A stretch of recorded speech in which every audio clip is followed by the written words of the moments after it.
Greetings, party people.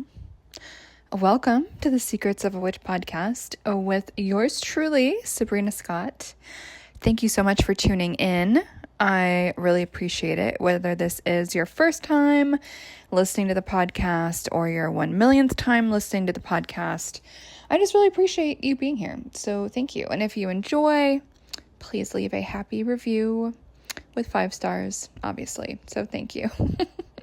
Anyway, welcome to the Secrets of a Witch podcast with me, Sabrina Scott, where I talk all about life, love, healing, spirituality, witchcraft, magic, tarot, mediumship, feminine energy, and everything in between.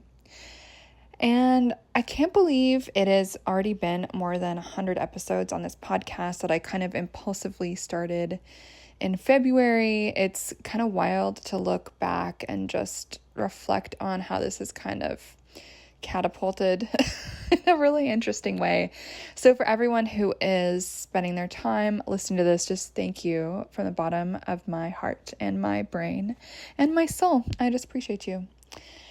So I do have a lot of really interesting episodes planned over the next few months. I actually spent some time like a few days ago making a list of all the episodes I wanted to record before the end of the year. And I'm really excited to get through everything that I have got to say. There's always more to say. There's always interesting conversations I'm having with my audience on Instagram. And if you're not following me, Sabrina M. Scott, and conversations with students and clients in my courses or tarot readings or feminine energy coaching or whatever. It's always just a blessing to have the opportunity to interface and chat with such interesting, cool people. So thank you guys. If you guys are here, you are cool. So thank you.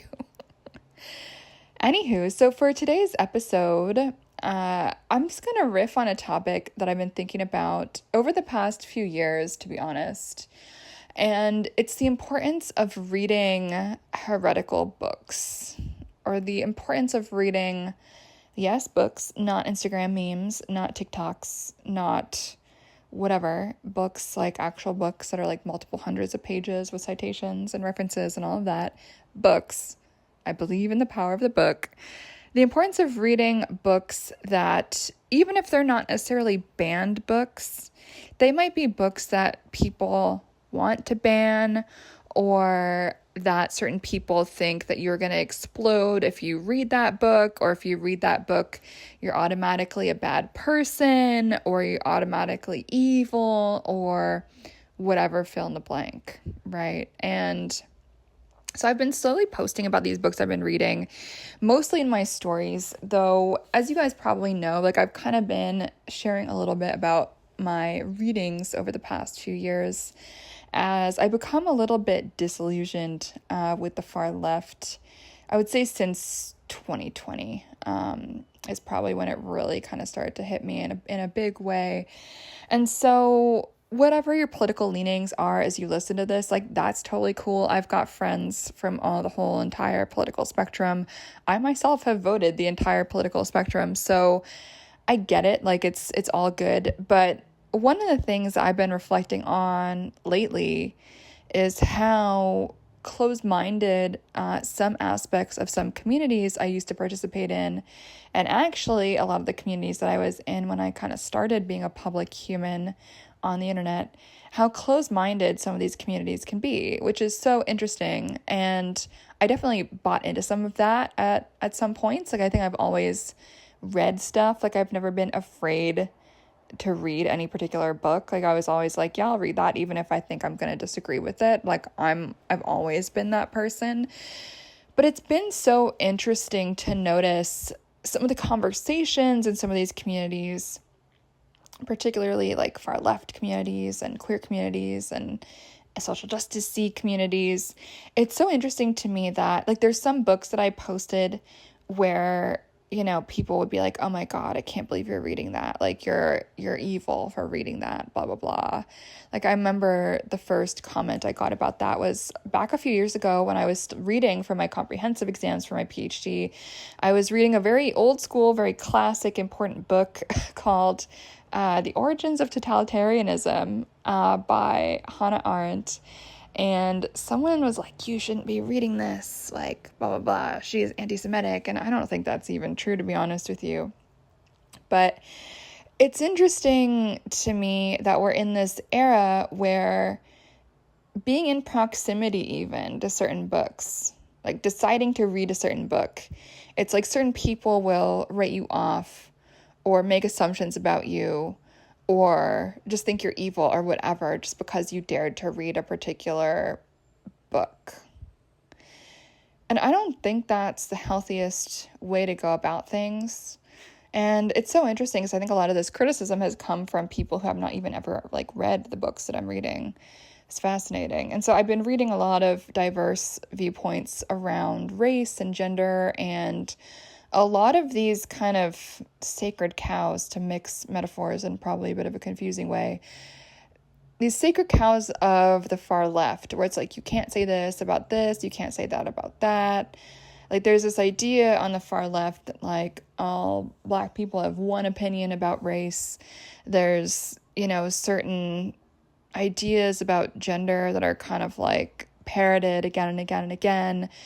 And these things are just kind of on repeat. And I just, so I don't know how I found out about it. I think some of the books some friends sent me and other ones I just kind of found from like the algorithm on the internet recommending it and decided to jump in. And a lot of these books are pretty interesting and very counterintuitive and very different to how I used to think.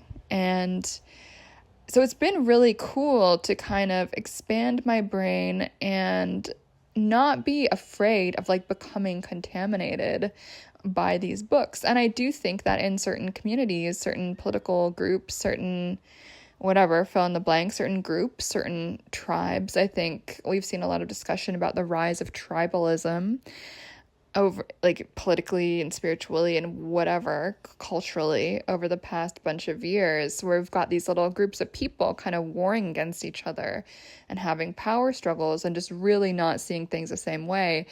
And there is this idea, I think, I can't really speak to the far left, or sorry, the far right, because I've never been on the far right, so I don't really know like what that's like from the inside. Like, I've read a lot of books about it, so I don't know, I guess I know a bit about it, but I've never been inside it, right? Like, I've never adopted those beliefs, but I did used to adopt like very far left beliefs. And so I kind of have been going through this experience over the past many years of kind of like de-wokifying myself and becoming like a little bit more balanced, a little bit more chill, and just a little bit more measured and thoughtful, and incorporating many diverse viewpoints from all around the world, rather than just say like focusing on like a particular subset of North American, mostly American, social justice-y far left conversations. And so part of what's so interesting is, and like I guess I'll probably make an essay or another episode about this specifically, but I find in many ways the far left is kind of cult-like, and I don't say this lightly, and I feel like I know enough about cults from my reading from my PhD. Is one aspect of my comprehensives did involve group dynamics, psychological group dynamics, with an emphasis on cults and unhealthy abusive relationships and what else? Stuff of that nature, right? Like unhealthy interpersonal dynamics. What is it that creates this authoritarian, totalist environment psychologically? Why do people stick around, et cetera, et cetera? So I did a lot of research about this as a part of my PhD comprehensive exams. It was a big part of what I was looking at. And it's fascinating to me because what I learned from that experience of reading all these books. And if you don't know what PhD comprehensives are, for me in my department, I basically had to create 3 different lists. Each list had 50 books on it. And so I actually did read pretty much all those books. I know a lot of people kind of skim their comprehensives, but for some reason I have a hard time doing that, or I didn't want to lie and say that, I hadn't read everything. And so it was important to me to tell the truth and read all the books. So it took me a lot longer than most people to do my comps. But anyway, I digress. So what I learned from that is so many of these different things that keep people entrenched within the social justice land, there is a lot of like cult psychology there, which I find so interesting. And maybe I'll get into that in depth in another episode of this podcast if people are interested. Like, I don't know, even if people aren't interested, I'll probably just record it anyway, because I personally find it very interesting. But the reason I bring this up is because some of these authoritarian, high demand groups, these like totalist groups, there's so many different ways to kind of phrase what type of group I'm talking about. There is, this idea that the outside, it can create this contagion that can kind of make you impure, or that can infect you, right? And so there's this idea that everything outside the far left is like, it's like an evil virus that's going to contaminate you. If you even read a few pages of this book, you've like gone against the tenets and the beliefs and the norms of that cult-like group. And I find it very interesting. And yeah, I could talk about this so long. I guess this episode is about books, so I should probably keep it to books. But one other thing I want to record an episode about another time is about like the groupthink and the thought terminating cliches, which is like an actual technical term, and all of the social dynamics of ostracism and bullying, and how bullying has kind of become sanctioned as okay and even moral in some social justice communities. Like, very interesting. But I digress. Again, I'll probably talk about that in another episode. Let's keep it about books. You guys all know I could talk about everything forever, so I'm going to try to keep it on topic. And so it's been really interesting for me to notice like this certain feedback I've been getting about all these books I've been reading. And I did not expect to be completely won over by a lot of these books, but I really have been. And a lot of them are so thoughtful, well-researched, very measured, very balanced. And yet these are many books that I think some people on the social justice left would just kind of write off, even though they haven't actually read them, as hateful or as bigoted or as, fill in the blank, whatever insulting slur they're in the mood to use today. And so I guess I could give a book list, but the books that I'm reading, the specifics of what they're called doesn't really necessarily matter as much as the importance that I'm putting on I just think everyone should be reading shit. You know what I mean? And I know a lot of y'all might not have a ton of time to read, or you work really long hours, or you're a parent, or you're just exhausted all the time. I totally get that. And so if you're listening to a podcast, I don't know if audiobooks would be a thing that would work for you. Personally, I really love to have physical copies of books so I can write notes in the margins. But if you are someone who is on the social justice left, or you're questioning that right now, or you've seen certain things in community that you're uncomfortable with, or maybe even you think that you disagree with me, but maybe you respect what I have to say in my opinion, and so you're like, okay, maybe I'll give these books a chance begrudgingly. And so it's pretty interesting, right? Like, I guess I'll give some examples since some of y'all might not have any idea what I'm talking about, but some books about race I've read recently were Racecraft, by these two women.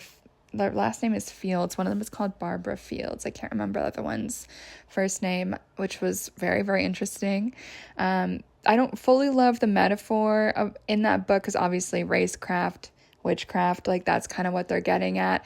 And as someone who believes that witchcraft is a real thing, obviously I'm not 100% on board with the metaphor, but I understand the point they're trying to make, and I can appreciate that point and agree with it in many ways regardless, right? And so I think we're in this weird moment where we all think that we have to agree with literally every single thing that someone says. Otherwise, we're going to unfollow, we're going to unfriend, we're going to excommunicate. And I think it's actually really important to be able to hold that discomfort, or to hold that unsureness, or to be able to hold some kind of complexity, right? And to leave space for questioning, to leave space for exploration. Another book I read more than a year ago now, a friend of mine told me about this one. It was called Woke Racism by John McWhorter, who is a Black man, and the two Fields ladies are Black women who wrote that book, Racecraft. And this book was so good, Woke Racism. And he talks about wokeness as a religion. And again, I find it very interesting that people are using these kind of like, it is a religion, it's witchcraft, it's this, it's that, to talk about the weirdnesses and the nonsensicalness and the kind of cult-like energy of the social justice left. I find that very, very interesting. And obviously I'm someone who loves spirituality, I love witchcraft, I love religion, like I love all these things. And I'll probably make another podcast episode about how it's like totalitarianism and purity of belief and all of these kind of intense things are not unique to religion. Like we see that also in politics. We see that in a lot of different areas of life. We see that in different ideologies, et cetera, et cetera. But I'll leave that whole deconstruction to like another episode, I guess. I'm like giving you guys 20 episodes I'm going to be recording later. So there you go. But that being said, like, despite my slight issue with the metaphor that he's chosen or the way that he's chosen to kind of explain what's going on and to explain his point, I still think it's an amazing book that everyone should read. Like, he is an amazing writer, very emotionally sober and very concise, and has a great way of pointing out the discrepancies and the hypocrisies of the logic of some of these movements. I've also read a book called Nation of Victims by someone who actually ended up running for the Republican candidacy for president right now, actually, though I read a bunch of his books before he even announced that. This book is called Nation of Victims. I don't agree with all of his political stances. His name is Vivek Ramaswamy. So he, for instance, is pro-life. I personally am not pro-life. I am pro-choice in regards to the abortion thing, 100% absolutely. But that being said, I can still read this very interesting book that he has written and take something out of it, right? And so I think when we write someone off because we don't agree with one of the things that they have to say, then we actually lose the opportunity to learn other things from them. We lose the opportunity to expand our minds in different ways. And I'm glad I read that book. It's pretty interesting. He has two other ones out that are also pretty interesting. One of them is called Capitalist Punishment, and the other one is called Woke Inc. And those other two books are very interesting, complex books about stocks and businesses and how these things function. And it's pretty fascinating. It's like pretty highly technical. And then the book I'm talking about, Nation of Victims, is more about the whole victim mindset that we see around right now and a bit of a critique of that and what we might be doing instead. And he talks a lot about excellence. And so a lot of this turns on its head a lot of things that I was learning in the social justice left as good or normal, right? On the social justice left, it's really common for people to list out their victim statuses in order to gain various things, right? Whether it's social clout, whether it's less criticism, whether it's sympathy, whether it's money, whatever it is. And so I just found it very, like, all of these books are very interesting, and all of these books are by people of color, right? And let me see, what else have I been reading? But before I say what else I've been reading, the reason I'm bringing all this up is, I think a lot of folks, and maybe this is you, maybe it's not, a lot of folks on one far end of the political spectrum are very afraid or wary or just write off books or ideas or whatever by people who they see as like the enemy. Like, oh, this person's is center right, or this person's a Republican. I could never read a book by this person. I'm sure I don't agree with them about anything. And it's kind of dehumanizing. And it also doesn't give ourselves the opportunity to learn something new, challenge our perspective, right? And maybe you decide to read all these books on my recommendation, and maybe your beliefs don't change at all. Maybe your politics don't change at all. But I don't think it would be a waste of time to be reading them anyway, even if you kind of end up in the same place that you started, because at least you learned something, you got a different perspective, maybe you got a little bit of more ammunition of why you feel the way you do about certain things. And I just think that's a really important thing for all of us to do as thinking creatures. And so instead of watching another Netflix show, or instead of, I don't know, reading some pop culture magazine about celebrities, like, why not spend some of that time expanding your brain, challenging yourself, learning, and trying something a little bit different? And even if it's ideas that make you uncomfortable, or it's a book that you would be too afraid to read in public, I think it's still worth doing, right? Like, I think we're kind of moving into a bit of a scary era where certain people are being violent towards other people because they're reading certain books. Like, it's very weird to me, honestly. But some other books I've been reading recently are more on the gender side of things, which I know is a very spicy topic. And I got some hate about me sharing my experience of desisting, I think is the right word. I'm not a detransitioner because I never medically transitioned to be non-binary. I just identified as non-binary for a really long time. So I desisted from being non-binary a few years ago. And I made an Instagram post recently that a lot of people were very grumpy about, where I talked a little bit about why. Why did I make that decision? So I talked a little bit about my journey with gender, and I plan to talk a little bit more about that as well moving forward over the next little while. I'll probably write a bit of a book, who knows, about it at some point, maybe.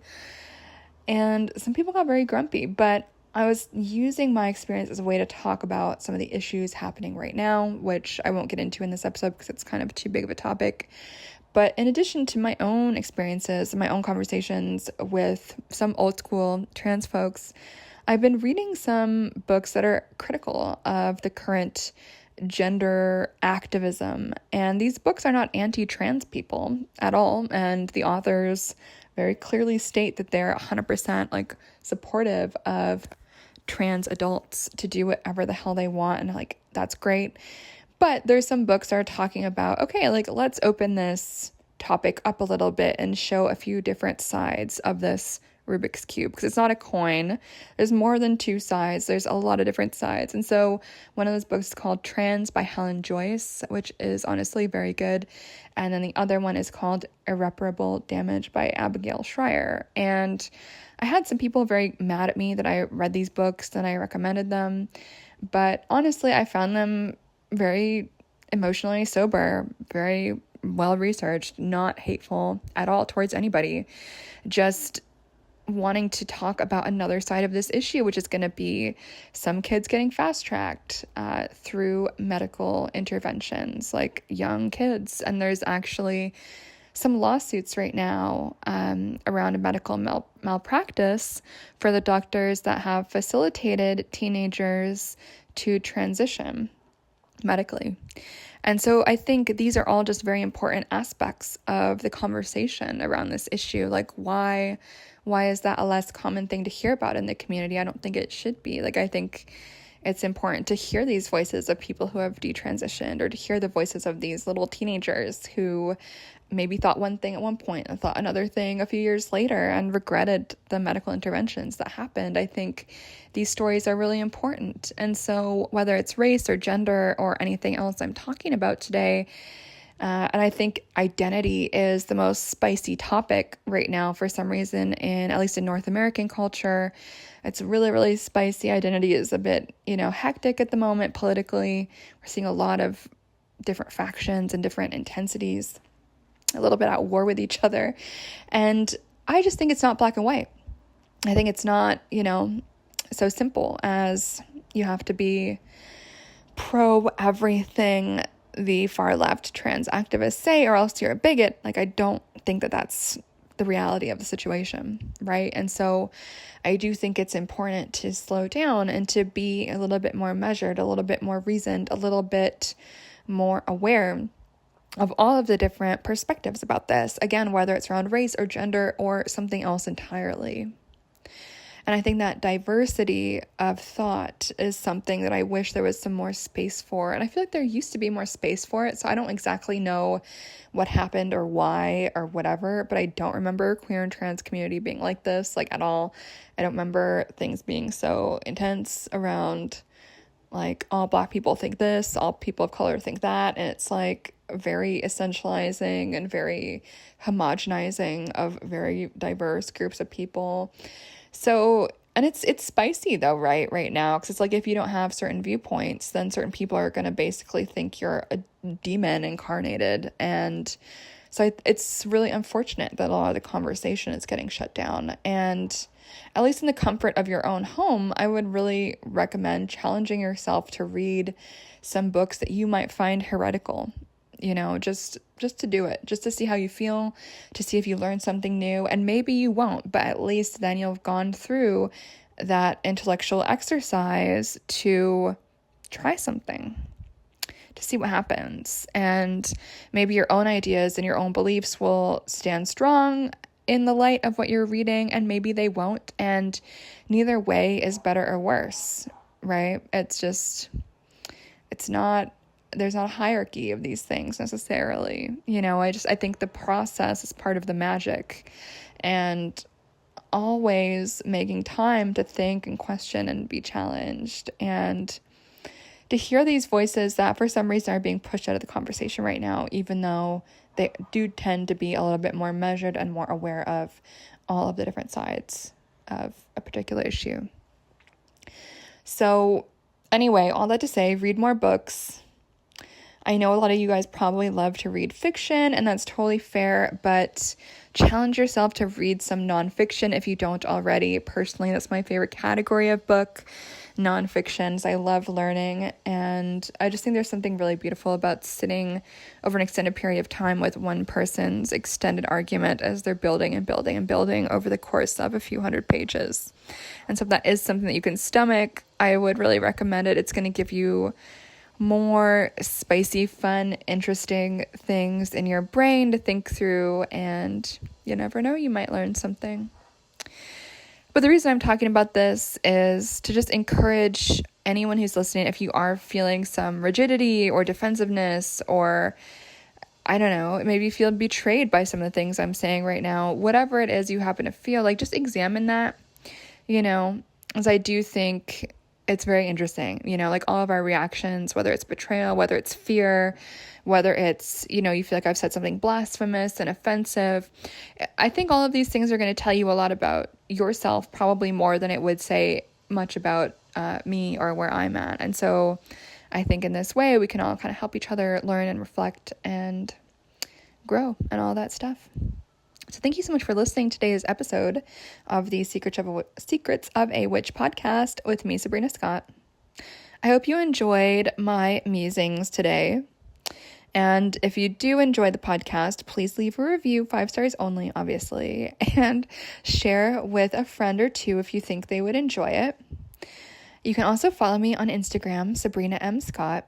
You can book a tarot reading at sabrinamscott.com/readings. And I also offer feminine energy coaching and spiritual consulting and stuff of that nature. So if you would like me to help you out one-on-one, please send me an email, ceo@sabrinamscott.com. I'm more than happy to help out. I'm more than happy to work with you and figure out how I can be of service to you on your journey forward. Thank you so much for listening, and I'll catch you guys in the next time. Bye.